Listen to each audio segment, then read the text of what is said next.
Folks, a week ago, Hurricane Helene became one of the strongest hurricanes ever in Florida and this part of Georgia. Roofs ripped off the buildings. Massive trees crashed into power lines, setting off loss of heat, electricity. Flooding wiped out homes. We were just down in Florida to see homes that were, just wiped away. Just the entire island gone.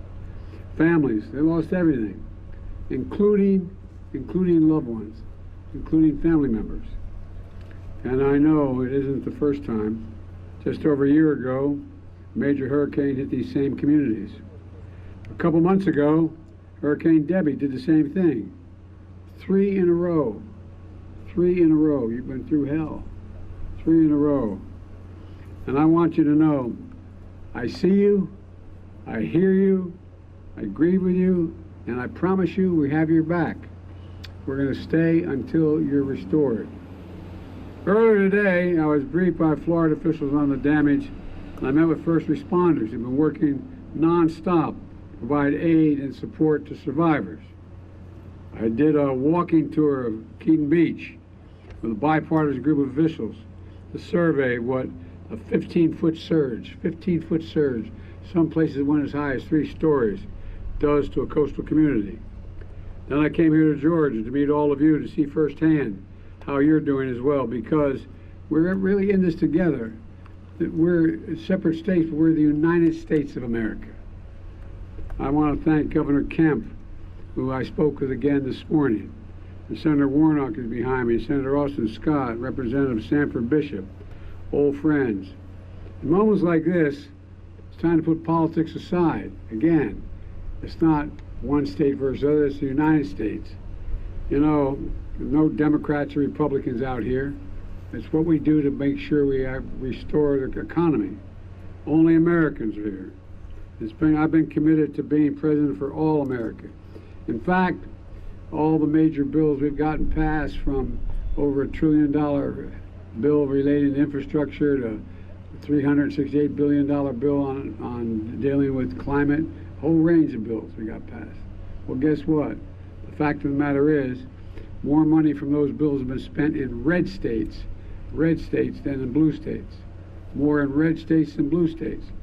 As I said, I didn't matter where it was or who needed help.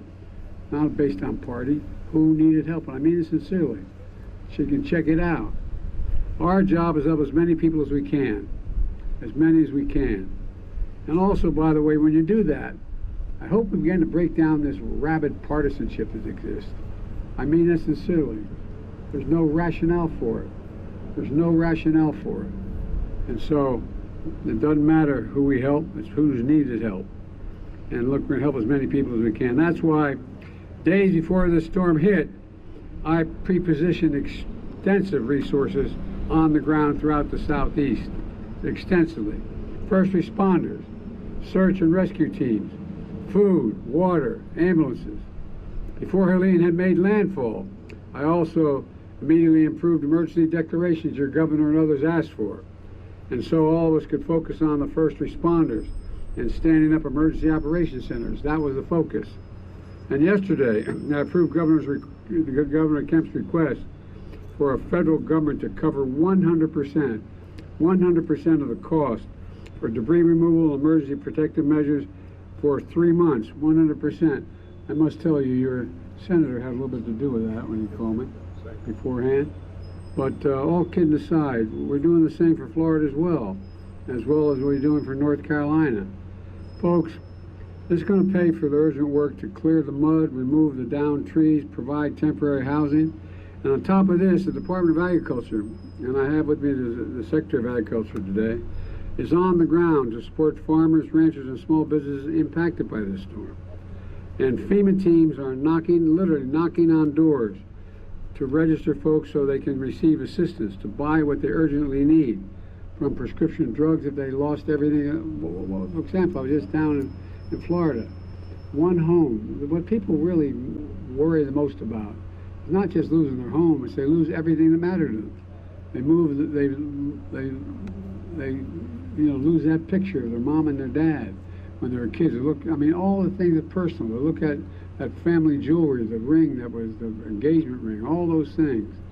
And I was with one rescuer who said there was a young family who had their entire home was lifted up and taken out into basically what we'd call a bayou. It's not a bayou, but a flat space out in the middle of a marsh. They went out there, they cut a road through with the vehicles that they got out there. They went in, and all they wanted to do was just receive, get back what they lost. They lost their home, but they were even more concerned about the personal things that mattered so much to the families.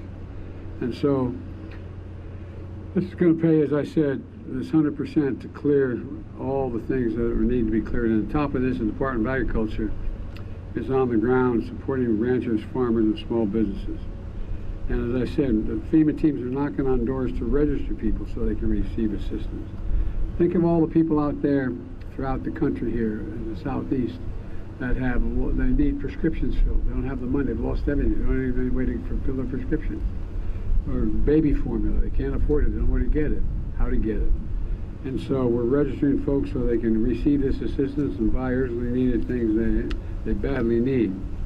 This direct assistance is now being delivered. It's being delivered now directly, with more to come. But folks, this entire project is going to cost billions of dollars, not tens of thousands, not millions, not a billion, billions of dollars, because it goes through so many states. You know, and Congress has an obligation to me, it seems to me, to ensure the states have the resources they need. Let me close with this. I'm standing here beside Buck, the owner of this pecan farm. This afternoon, we got a chance to talk a little bit, and he showed me what he lost, talked about what he lost, and his dad. Acres of orchards wiped out, trees uprooted, debris everywhere. Decades of progress gone in a single instant. But through it all, Buck hadn't lost hope. In fact, he reminds me of another Georgia farmer who just turned 100 years old. President Jimmy Carter once said, "Tremendous progress can be made if we persevere through difficult challenges." This is a difficult challenge we're facing. This storm is extremely difficult for our country. All the first responders, police officers, and volunteers who ran toward danger, to all the survivors and families who had their lives and livelihoods torn apart, we got a lot of work ahead of us. I was with them, as I said, I was down in Florida today, and a gentleman walked up and handed me a small pamphlet, a book that his wife had just written about how they lost their son. Their son died last time out in their home. You know, a lot of people are in real trouble. But we want you to know, as I said, we see you, we're with you, and we're going to preserve and persevere to get through all of this. Because, folks, this is the United States of America. We're not 50, we're the United States of America. There's not a damn thing we can't get done, nothing beyond our capacity when we work together and put politics aside. So God bless you all, and now it's my honor to introduce Buck, who's going to say a few words. Buck, podium's yours. Thank you.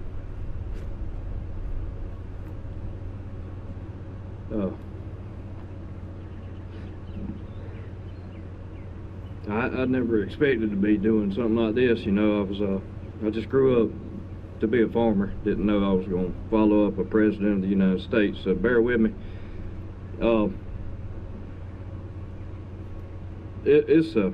First of all, I want to thank all the delegation that's come. I appreciate y'all coming, and it shows that you are giving attention to us, and it's not just me and my farm. I'm standing in my backyard, but I'm standing here to represent all of my fellow farmers and producers too, all across this region. A lot of damage. This storm was bad, so you don't have to take but a brief look to see the extent of damage, and that's real obvious. But it's not just the farms, it's businesses, it's communities, and I'm just one of many. But I do want to speak on the behalf of all of us, and so we do appreciate y'all being here.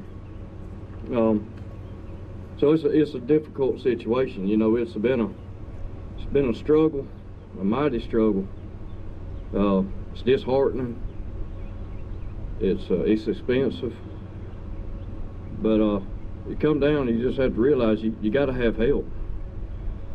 That we're not just going to snap back from this. I mean, this is generational work that's involved in a perennial crop like pecans, and so, you know, as I said, I appreciate everything, but I can't qualify myself, and I can't be myself unless before I say anything else or go any further, I know where I got to get my help. I know where it comes from. I know where the United States gets help. And before I can say another thing, I ask and I invite each of you to bow your heads and humble your hearts. And I want to lift up a prayer to our God in heaven. So if you would allow me to. Heavenly Father, Lord, you're good to us. You're always good to us, Lord. I thank you for my faith, and Lord, I pray that this faith would encourage and help others in my like situation. Father, I know that you're sovereign over everything. Lord, this is your creation, and you control and you see about everything and everybody in it.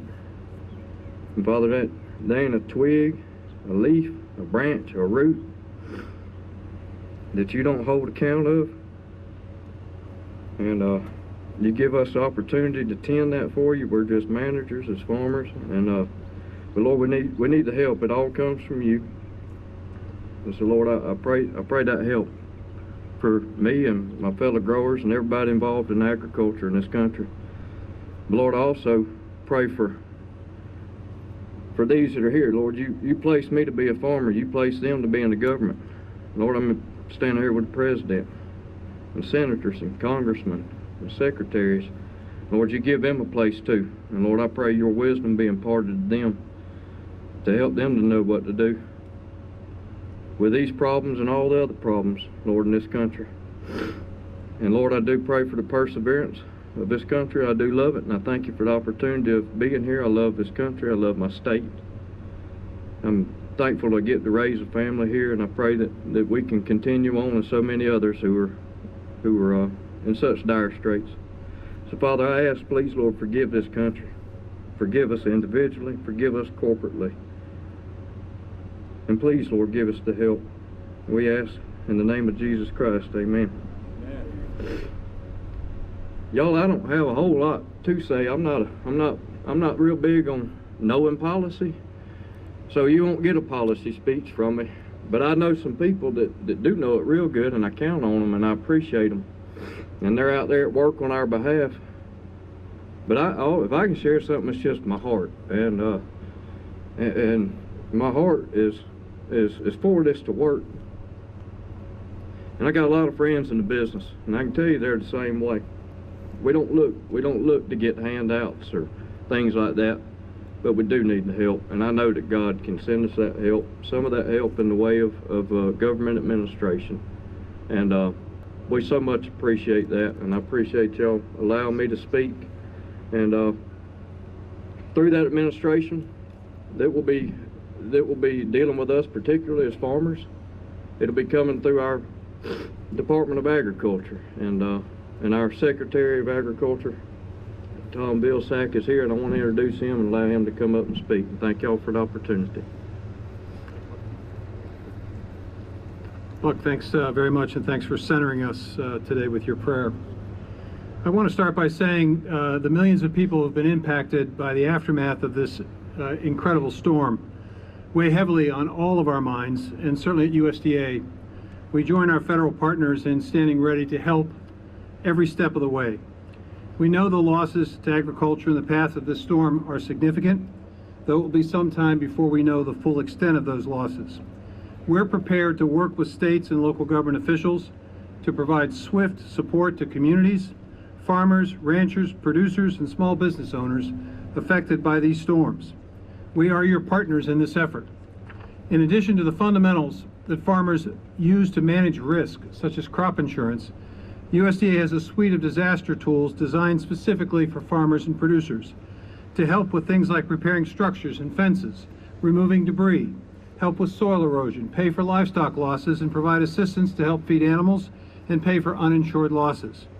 It's our job to make sure that these tools are accessible to farmers, ranchers, and producers so that they can use them quickly. For example, we're working with crop insurance companies now to expedite payments so farmers will receive help in November, if not sooner. We're streamlining paperwork required to document losses and to assess the impacts of recovery activities so we can move more quickly. Some of our own offices, which were in nearby counties, have been hit by the storm. The USDA family in other counties stepping up to triage and field farmer inquiries. We know this is going to be hard for some time to come, and people will need our support.